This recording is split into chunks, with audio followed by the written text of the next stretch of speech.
Hey, welcome to Life in the Leadership Lane. I'm your host, Bruce Waller, where I get to talk to leaders that are making a difference in the workplace and in our community. What did they do to get started? And what are they doing to stay here? And oh my goodness, are you in for a treat today as I am bringing you another special guest. Today I'm getting to speak with Ben Cross. Ben is the CEO of GLOMO. He's going to share a lot more about that. I'm excited to hear that. And also, he is the podcast host of Love and Relo. It's shown each week on LinkedIn. He's known as the voice of relocation. And I enjoy that. Many of us get to enjoy that each week. And then he is recognized as one of the top global mobility experts. And there's a lot more. Today we're going to be talking about WERC Global 25. Can't wait to get into that. Ben, it's great to have you on the show. How you doing, man? Thanks so much, Bruce. It's really an honor. I'm doing great. It's great to be here. And I'll be honest with you, you inspire me with your joy and the way that you kind of approach your business, and you're so optimistic, and you're always breathing life into people, and you're always spotlighting people. So I really appreciate the work you do. Well, I'm glad to have you on the show, man. I got to be on your show years ago. We're gonna talk about Love and Relo, but I want to take you back. I always like to, when I start my show, I always like to start. When did I meet my guest, or when did they come into my path? Many guests I hadn't actually met until I had got them on the show. And for you, I want to see if you remember this. And when we crossed paths, in the relocation space, but 2018. Lake Geneva, Wisconsin. We were at Mhm. I was getting to the Yep. keynote, the CRC, WIERC. It was I think it was like the fall conference, Yep. over The 200 joint people in the conference. room. Yep. And I remember that's the first time I met you. Do you remember that conference? I remember it vividly. Vividly. I actually have a recording somewhere. Somebody recorded it. It was a 5-minute Ignite session, Oh, and it changed my life, Bruce. It changed changed my your life. life. Yeah, it really did. Tell me about that. Well, I got the opportunity to do this Ignite session. Shout out to Ben Heller, who hosts these Ignite sessions. He's Yeah, kind of become famous for hosting these. He's hosting them again at WERC Global yeah. 25. It's one of my favorite things every year. And he asked me to do it. And I thought about what I'm going to do. And I actually did a 5-minute talk. And for those of you who don't know what an Ignite session is, every 30 seconds, the slide advances, whether you're ready for it or not. And you got to keep up. And it just kind of propels you through this 5-minute TED talk kind of thing. It's something. It's really Mm. something. It's kind of a neat format because for people that don't know how to speak, it pushes you along, and you got to figure it out. So I had this opportunity, and I was like, what am I going to talk about? And I actually chose a topic that was kind of near and dear to my heart at the time because I'd been working with so many RMCs and I'd been a mover for so long in the business. And the topic, and Bruce, I bet you dollars to donuts you don't remember the topic. I don't remember. They say people don't remember what you say; they remember how you made them feel. Right. And I made a lot of people feel a lot of things that day, but I'll get to that. The topic was actually about how people bribe transferees to get good surveys Mm. with Mm. gift cards and other inducements, and how I thought that that was unethical, and how I thought that we were ultimately harming our industry by not getting good, clean data and a fair representation of the service that we're putting forward. Nobody remembers that, Bruce. Nobody remembers that. You know what they remember, Bruce? What do they They remember? remember that I dropped the F-bomb 5 times, well, 3 times verbally and twice in writing in that presentation. And it was it was somewhat strategic, if not ill-advised. I had the slot that was 11:55. It was a 5-minute talk, and I was 11:55. And you know, at 11:55, you're a speaker. You talk in front of all sorts Lunch. of amazing folks, right? Hell yeah, lunch, man, lunch and they're texting their wife and kids, and they're like, "Hey, y'all, I'm up here, love you, whatever, send pics," and thinking about baked chicken. Okay. And I was like, well, if I'm going to get up here and I'm going to hold people's attention and get their eyeballs out of their email where it probably been firmly planted for the Mm. last 25 minutes, I'm going to need to grab them by the eyeballs and shake them by the ears and say, listen to me.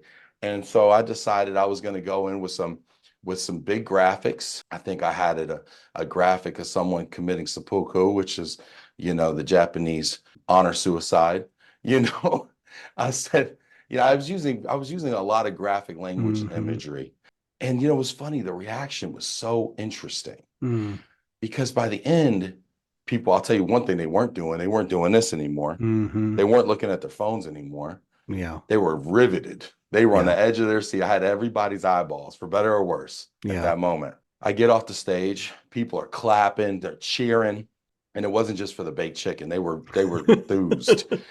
And I get off the stage, and Jennifer Breen was the Yep. president. And Right. she got up on that stage and she said, I don't normally curse, but let's go to effing lunch. And she was just jazzed. Wow. And I got off that stage and I'm walking back to my seat. My knees are a little wobbly, you know how it is, right? Uh-huh. And I'm kind of, people are shaking my hand, and there's great talk, great, great message, really, really great. And this little old lady, she pulled me by the arm. I remember she pulled my shirt, she was sitting down. She pulled me down close and she whispered in my ear, if they don't like it, F them. And I said, Amen, sister. And I gave her a little high five, not too hard, right? And then I went to lunch and I had my baked chicken like everybody else, and we chatted and people enjoyed it and whatever. And then we come back from lunch and I go back in the same room where I'd had this triumph and I Mm. felt all this warmth and enthusiasm. And the room was totally different. Mm. People weren't looking at me. It was Mm. quiet. The board, they started to like surround me.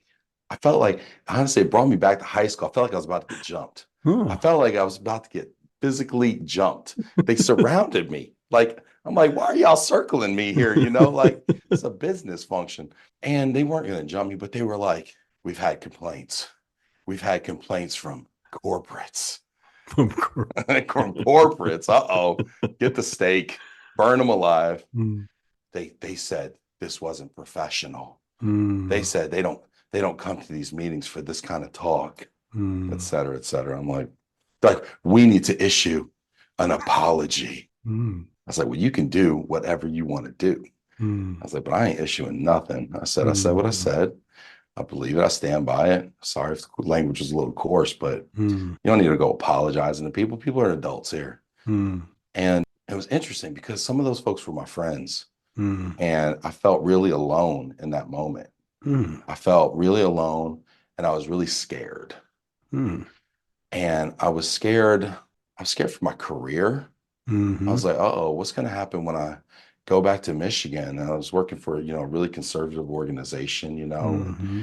and I was like, uh-oh, like what if somebody calls the owners of my van line agency and say, oh, you wouldn't believe what, because at that point the rumor mill was humming. Mm-hmm. Like everybody's favorite thing to talk about from the conference was what I said, which you would think would be a good thing.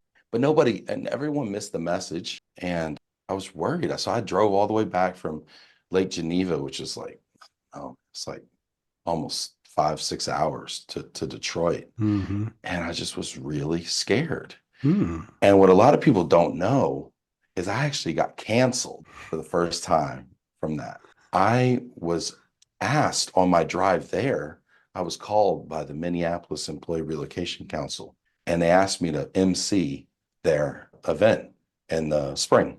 They were going to have all these RMC presidents, and they were going to have them come out with all this like pomp and circumstance. And they wanted me to do this like Bruce Buffer type of introduction and like really get the crowd going. Yeah. I was like, yeah, sounds great. I'm your guy, right? After that, they wouldn't return my phone call. I didn't hear from Wow. them. I'm like, hey, are we still doing this? And then finally, she called me. She's like, yeah, there's been some discussion on the board, and we kind of felt like after what happened in Lake Geneva, like, we kind of need to go in another direction. And Mm. I'm like, for real? Like, and these are my friends. Yeah. And I felt the vulnerability of everything I had built and all the goodwill and all the things I had done, were starting to kind of like, it felt like the cracks were starting to kind of show, and it felt like it was really vulnerable. Mm. And I realized a couple things from that experience. Well, one, I need to be strategic in the way that I use language. Language is Right. powerful, right? The pen's Sure. mightier than the sword. Yep. But I also realized that if I wanted to have a voice and if I wanted to really be my full, true, authentic self and really express myself, I couldn't be beholden to someone else's platform. Mm. I couldn't wait for an invitation to speak once a year at Lake Geneva or Mm, WERC. And if I didn't get chosen, I'd have to wait till next year. And I was like, I got way more to say. And I might be getting way fewer opportunities to say it at these formal events. mm-hmm, I need to think of a way to build my own platform.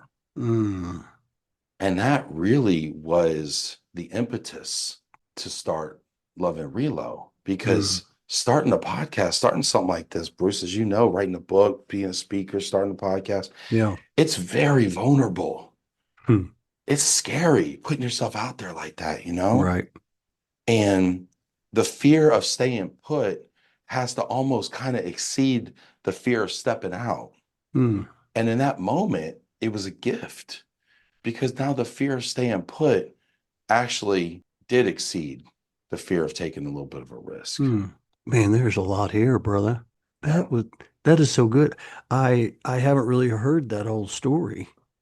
And Yeah. everything you say, I guarantee you there's people listening right now that are resonating with that. And I just Hope heard, so. I was just talking to another guy. He started a conference and I asked him, I said, why'd you start a conference? He said, because I don't want to wait to speak, right? Mhm. I want to create a platform for my voice and then others to share their story. And Yeah. that's what you've done. And so how long, so let's just kind of wind back here, Ben. Love and Relo is a podcast that you started. What year did you start that? I started in January of 2020.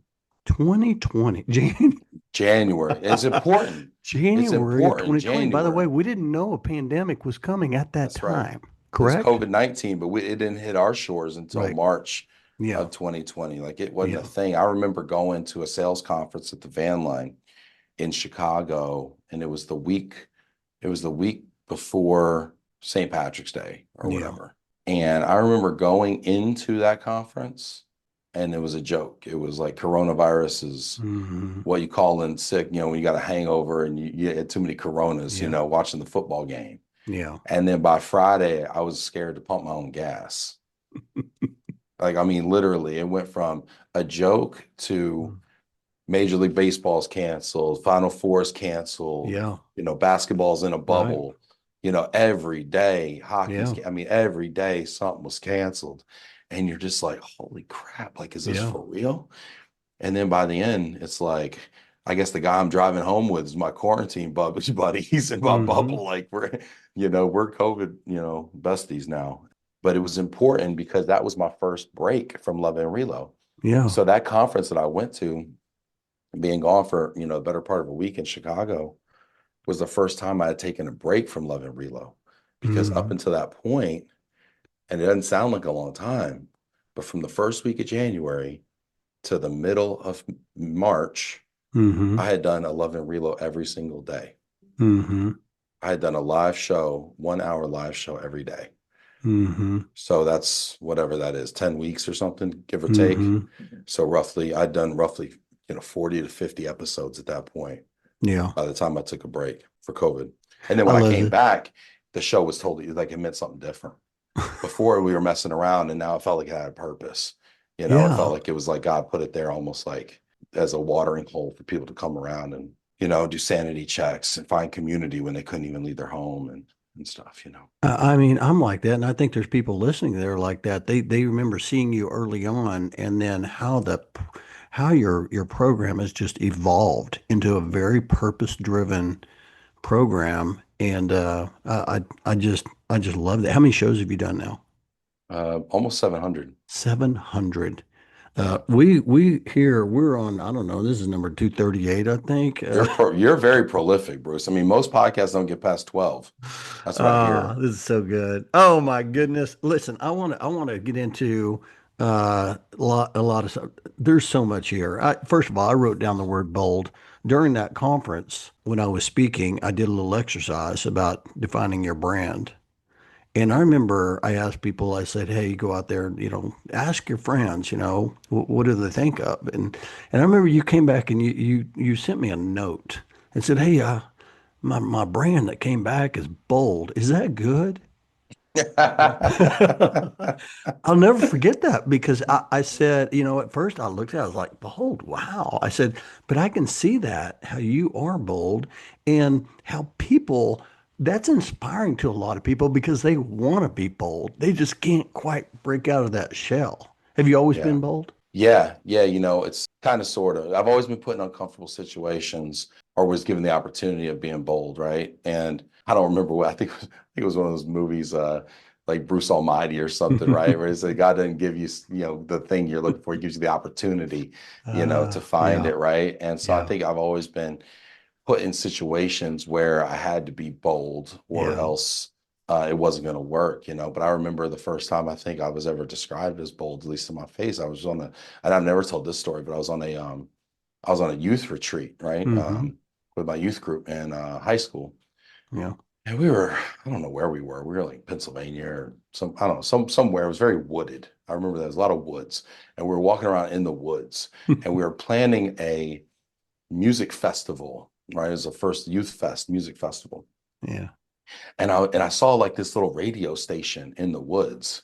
I don't know what, I don't know, it was weird. And I was like, yo, let's go walk up there and like get on the radio and promote this thing. They're like, oh, I don't know. That's kind of crazy. And I'm like, whatever, screw it, let's go.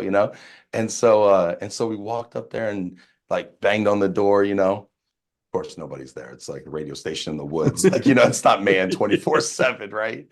But they were like, wow, but that was really bold of Uh, you. And I was yeah. like, yeah, I guess so. But no, I think I've been bold. But it's funny, it manifests itself as a child, it manifests itself as rebellion. Yeah. It manifests itself as impertinence. Hmm. It manifests itself as nonconformity and weirdness and stuff that I used to get in trouble for a lot. And what I think is that if you can make it through your childhood without the system shaving off those rough edges and making you Mm, conform mm, and making you kind of the square peg kind of thing or round peg or whatever how the analogy goes, if you can make it through, all of a sudden those aspects become really valuable in your career life. mm, The boldness, the mm, willingness to express yourself, the willingness to stand out in a crowd, the willingness to go up to somebody at a conference when you don't know, who they are. All that can be really, really valuable. But mm. but society tells us as children that that's weird and that's shunned. And so I think I was fortunate to make it out of my childhood with some of that stuff still intact. Mm. That is so good. I love that. And we're going to talk about, I want to spend some time on the conference, but before we do, I want to just kind of jump into you growing up. You grew up in Detroit No, I and, didn't. That's a oh, funny, that's a okay. common Tell me misconception. that story. Tell Yeah, me I'll the tell you Ben about Cross it. story here. It's so funny. A lot of people think I grew up in Detroit because the first time they knew me, I was in Detroit. Right. But I grew up in New York, actually. Mm, So I was born in Dallas, Texas, in Baylor Hospital, but I moved to New York when I was 6 years old. So all my mm, formative years were White Plains, New York, lower New York, so just north of the city. And my mom and stepfather worked down in New York in Manhattan, and so I was very exposed to like that was culturally like that's where I'm from in a lot of ways, even though my family's from the South. So I had this kind of weird like Texas and New York side of me. So it's kind of interesting. I always say that it's the best of both worlds, really, mm, and that New Yorkers and Texans actually have a lot in common. People don't realize this, but they're both very bold, right? Um, they're mm, both very entrepreneurial. mm, They both are very proud. Texas is mm, the proudest state in the union. New York is the proudest city in the mm, U.S., right? And so I think they go about it stylistically a little different, but they're actually two sides of the same coin, I think. And so I was very blessed to have exposure to both of the cosmopolitan and also the kind of the country can do, attitude. And so anyway, I say all that to say I grew up in New York, but I actually ended up coming back to Texas with my girlfriend, who's now my wife, after college, and I got the first job I could get at Pods in the call center on the mm. phones. Everyone's got their first job in the moving business. And I was just working the phones, first job I could get. And I think I was making $10 an hour or something like that, and if I sold if I sold a pod, I'd get like another $4 or something, whatever Making it it. was. Man, dude, got my first apartment right off George Bush, Oh, between our two checks, me and my girlfriend, who's now my wife, between our two checks, we could get some open box returned IKEA furniture, that we had to put together ourselves, But then I got promoted. I was very blessed. I got promoted pretty quickly to the Clearwater call center, their headquarters, okay. and I got promoted to be the sales champion at Pod. So I was the sales champion, which I Hmm. always thought that title always made me a little uncomfortable. It sounded like a wrestler or Moving something. on up that corporate Yeah. ladder. Oh, I'm in management now. I got a salary job. I was making Yeah, $32,500 a year. I had a yeah, salary. yeah, I was big time at that point. I wasn't on the phone. That's all that really yeah. mattered. People didn't have to, tell me when to go to the bathroom or anything. So, yes, and I was the sales champion. Then I became a supervisor and moved up there and started working national accounts and government accounts and in Florida. I was in Mhm. Florida for about 6 years. I got married there. Then I ended up, changing jobs and went to a competitor actually. And my grandmother passed, and Mhm. she was a very big part of my life, and I was very close to Mhm. her, and she was a big inspiration for me. And so she passed, and we buried her in Center Point, Texas. Mhm. And when I flew back for the funeral, it felt like Texas was really just where I needed to be. It just felt like where I should be. Mhm. And so I felt like, me and my wife now needed to put roots down, have a family, buy a house, do all the things, right? And so we moved here back to Richardson back in like 2011 or something. And 6 months later, I got relocated. So I had moved myself, but then I got relocated to North Carolina. Yeah. And that was to start a division of a company and run it myself, which was a really cool opportunity. So I had to take it. So we Mhm. moved to Raleigh, North Carolina, and that's where I had my first son, and learned a lot about what not to do in the moving business. Yeah, we screwed up moving so many different ways, but we learned. That's how you learn, Yep. Yeah. That was a crash course. I love that. Yeah. And then of course now you're the CEO at GLOMO, and I understand you're a talent acquisition company for the most part, correct? We do talent acquisition, we do Okay. recruiting, executive Oh, placement, okay. permanent placement, executive recruiting Okay. for the global mobility supplier side of the business for the most Okay. part. Okay. We also have a consulting side of our business as well that helps the best kept secrets in our industry get a seat at the table and get their fair share of the pie. And I was out there when I was writing down bold, I was thinking about that bold move. You were doing what I do. You were in, sales for Well, I couldn't compete with you any longer, Bruce. I say I gotta hang it up, man. I like this guy's out here. He's doing more than I could ever do. I gotta hang it up, man. you And now you're podcasting. I don't know what I'm gonna do, uh Bruce. but I mean that was Leave a something for me, man. but I remember that being a bold move. You went and started your own company. And here you are today thriving. I From my view, it looks like you're thriving because you're investing in people. You have this incredible show that is amplifying people's voices, and I just think it's just all good. And so if you, by the way, if you're listening, I know you're taking notes right now. Write down Love and Reload. You got to check out the show. It's just it's like what you said. It's about people's stories, being vulnerable, and also you talk about something that inspires me, Ben. You talk a lot about the future of work. And I think people want to know, like, what's the crystal ball say? And you talk a lot about that. And I think that attracts people as well to what you do and your show and your voice. And where does that come from? Are you just always interested in like what's ahead, or where does that come from?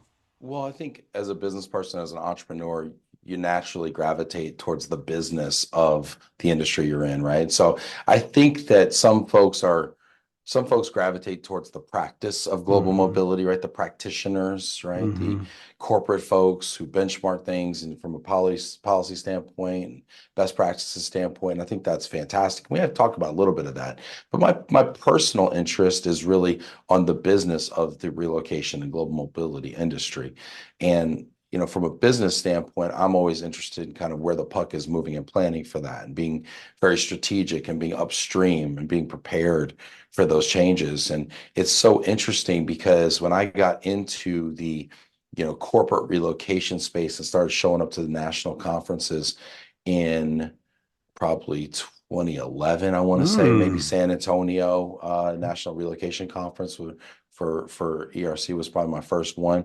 Getting a seat at the table was a very big topic, Mm. and searching for relevance and not feeling relevant, feeling very tactical was a big problem for relocation managers. And Yeah. flash forward now a decade and a half later, and now they're called global mobility managers. Now they have immigration under their purview and tax, and now they are more strategic, although we could argue probably could be relied on more for strategic Hmm. conversations. But now global mobility is front page news. Global mobility has been front page news since probably COVID, when everyone went home, and now we had rolled out massive company-wide remote work policies, Yeah. which by the way ended up sitting oftentimes in the global mobility manager's seat because Mm. there were so many compliance issues with it, and still remains in the global mobility department in a lot of firms to this day. And a lot of firms still have, pretty robust remote work policies. And then, Brexit happened, right? And that forced all these Mm. companies that were in London to kind of disperse, to other parts of Europe. Um, Wars, whether it be Ukraine or, things in the Middle East or whatever, and, massive amounts of populations being displaced, and workforces in our increasingly globalized workforce being displaced and disrupted. And how do we care for them and where do we put them and things like that? So, I mean, all of a sudden now, global mobility is so key and so Hmm. so strategically important. And so I just find that part fascinating for me personally. That's so good. That's a great, and that, by the way, that's a great segue into WERC Global 25. So you mentioned earlier you attended your first conference in 2011. ERC is what you said, I which did. I stands for called the it Employee ERC. yeah, it's Employee Yeah. Relocation Council. Yep. And since then the organization has just continued to move forward into the Worldwide Employee Relocation Council, also known as WERC, or we Yep. say WERC. Yep. And now we have a name change. Let's kind of kick it off Yeah. talking about the name change. I heard you had Anupam Singhal, Yep. the CEO of the organization, talk about the name change, WERC Global 25. What do you think about that?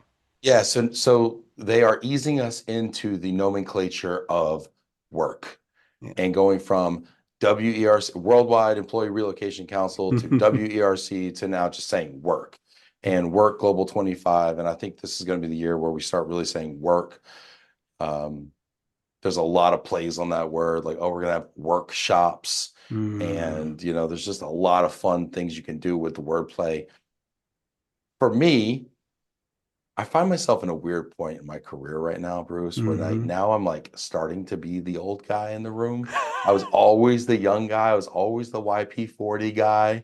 And now I'm like a little bit of like, I like the old way, right? And I have to guard myself against that, because that's when you stop growing, when you start Yeah, holding on to the past. right. So there's this name change, and I think it's really clever and it's really crafty, and part of me is like jealous I didn't think of it first, right? Probably. But no, they're rolling this out and it's super cool. Yeah. I really like it. It's forward thinking. You know what I like? It's ambitious, and it's aspirational. And it Mm. reminded me of when I went out and I trademarked the word GLOMO. Mm. And GLOMO had been used casually, for a couple of years, right? But Hmm. it was never trademarked. And I went out and I actually trademarked it. I spent about $5,000 to $10,000 early, in my startup. And one of the Hmm. first things I did was trademark the name GLOMO. I bought glomo.com.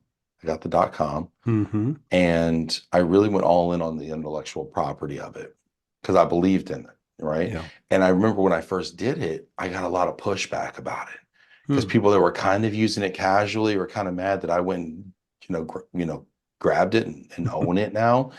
And people push back on it. And that always happens whenever you do something big and bold and Yeah. aspirational. The first time people taste it, they're kind of like, "Ugh, it's kind Mm. of a lot, it's an acquired taste." And I think work is that way, right? But I think Yeah. ultimately in the long run, work is going to serve us so much better than Yeah. the big clunky world, Worldwide Employee Yeah. Relocation Council Global Workforce Symposium, Work Global 25. All So, right, done, yeah. Yeah. I like that So I too. like it. Yeah, it's got some energy. That's the first time Yeah, I heard that. I was like, oh, that's got some energy in it. I really like that. Have you been to Salt Lake City? So let's talk about with the never conference been. is coming up. It's I've the end never of been. Bruce, have you been to Salt Lake uh, City? so I've been to Salt Lake City on a sales trip before, but I have never Okay. I've never explored the city. Yeah. I flew in and then we went like I don't know an hour away from there for Okay. kind of a sales retreat, but I haven't been Hmm. in the city. I'm really looking forward to that. Yeah. End of October, so the weather's going to be. I don't know how the weather's going to be. I Cool. guess Maybe I think it's gonna be cool. I yeah think it's a high desert from what yeah I believe. And so yeah high deserts tend to be kind of they can be warm during the day, but they can be very cool at night, yeah And so I think it's gonna be cool, which it usually is, right? Like it's yeah Boston or whether it's we had it in Seattle one year. I mean, it's gonna be cool, which yeah is nice. It's good suit weather. We tend to dress a little nicer, so we wear a couple more layers. So that'd be exactly. nice. So Well, I'm what do looking you forward to it. Yeah, what do you look? Okay, so I noticed they just announced their keynote, a Paralympic medalist, Amy Purdy, which is Mm, probably going to be a very inspirational opening. yes. I like that. I'm an inspirational guy. I like hearing stories. I like hearing people's stories about how they overcame things, and usually the keynotes are really pretty good at these conferences. And then of course the sessions. And what are you looking forward to? Anything in particular? Well, I hate to be cliche, but I'm gonna say it. It's always the people for me first, Yeah, right? Seeing right. friends, Yeah. giving the hugs, the handshakes, just Yep. catching up with folks. Yep. I just love it. I just love it, love it, love it. I mean, that's why the show's called Love and Reload, because I really, really love it. Yeah. Take all that aside, because I think everybody loves it. I think that's the number one thing people get out of conferences. We tell our boss we're going for the benchmarking and the, whatever, but we're really going to see our friends, I See the think. people. Yeah, and then I think the second thing, I mean, I'm always interested in the Ignite sessions that Ben Heller Hmm. does. Again, a lot of them are personal stories, they're not necessarily industry things. I've been given the opportunity to share my story at an Ignite session Hmm. this year. I think I'm going to talk about that Lake Geneva experience, Hmm. Bruce, and kind of a full circle moment because it's now been about 6 years and Yeah. a lot's happened. And I think I'm ready to kind of talk about that. Hmm. So I'm going to share that story and kind of a ironic twist that Ignite session got me canceled, and now I'm back here talking about it at Ignite session. In case you Now I'm forgot, I'm canceled. back. In case you forgot, I'm canceled. And so Yeah. so I think that I'm looking forward to that kind of. I think that's going to be redemptive in a way for Yeah. me personally. Hmm. But Anupam was really big on some of the workshops that they've been doing, and one of the things I give him a lot of credit for is he wants to make sure that people leave with actionable Mm. takeaways, like actually do work there. Hmm. So instead of getting in and say, AI is very useful, okay, let's open it up. Let's do something in it. Let's create something. Let's take that work product back with us. So when we get back, we can actually show something very cool instead Yeah. of having a lot of good feelings, but nothing much to show about it. So I'm really excited about an actionable conference and rolling up our sleeves a little bit. Yeah. I am too. And I'm getting to speak so I got to speak Ignite. I think it was a couple of years ago. Yeah. I And think that you're was doing one, aren't you, Bruce? Well, I have my own session this year. And so Nice. I'm super Okay. excited about that called Mastering Influence, Amplifying Your Nice. Voice in the Workplace. And That's I pretty feel good. like whether you're on the corporate side or you're a supplier, you're like everybody is wanting more influence in the workplace and trying to figure out Yeah. how can I be influential? How can I get people to listen to me? How Yes. can I get buy-in? Yes. And you're a sales guy, I'm a sales guy, and it's really a sales strategy. And that's what I want to do is I want to go in and I want to teach people, hey, here's an easy way to sell. Here's a way Yeah. to influence and get more buy-in in the workplace. And it's funny you said that about the actual takeaways because at the end of every session that I do, I have an act. Action changes things. Okay. And so I do that on every session. And I think at the end of the day, if you go to a conference and you don't write something down that you're going to go apply, you'll forget it in time. But Hmm. if you will just apply, like just take one act, and then the next conference, take one act, and by the end of the year, Yeah. you got 3 or 4 acts that you've applied, you're going to be a lot better, right? Love it. Yeah. Absolutely. See, this is where I can learn so much from you, Bruce, because you have all these cool mnemonics and stuff, and you're like, you got it figured out. They're like, I really admire the work you've done on from a speaking standpoint and how you've taken your desire to make an impact in people's lives and you Mm, really took action with it and done it in a way that it's scalable and just I'm really impressed with it, Bruce. yeah. I can learn a lot from it. Well, I So thank you. appreciate that. And I Thank you. learned from you Thank you. too. I Thank you. think that's the thing about it is that we all have to like watch others and just take something, just keep taking something from Yeah. someone and make it your own. That's from my book, Find Your Lane. It's like, hey, listen, all these you can have 10 different people that have great success, but you got Yeah. to find what works for you. And I think that's what you've done. That's what I've done. And people that have success, they just take these different things and then they make it their own.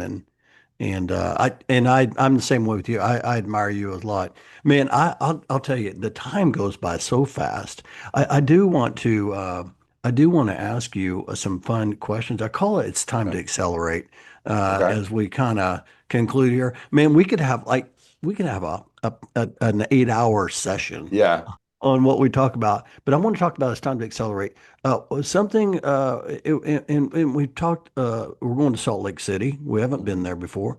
Like, what's something like outside the conference? Have you looked at it? Is there anything you want to experience? I don't normally venture out much from the conference experience, but if I were to, Mm-hmm. I'll give you something close and something far. Okay. The something close thing, there's an illusion museum Hmm. that I think would be a lot of fun. Illusion. Okay. Yeah, sounds like it's not too much Uh-huh. walking, not too hot. Like Yeah. I'm kind of spoiled like that. I'm a Yeah. little precious. Yeah. But then there's also the Bonneville Salt Flats Hmm. out there where they do all the tests, where they used to do all the speed racing and time trials and things like that for the fastest car and things like that because it's just one flat surface forever.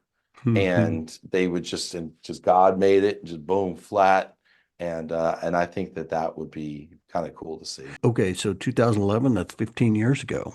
Like, think back for a second, all these Hmm. different ERCs you've been to. One Hmm. favorite memorable moment.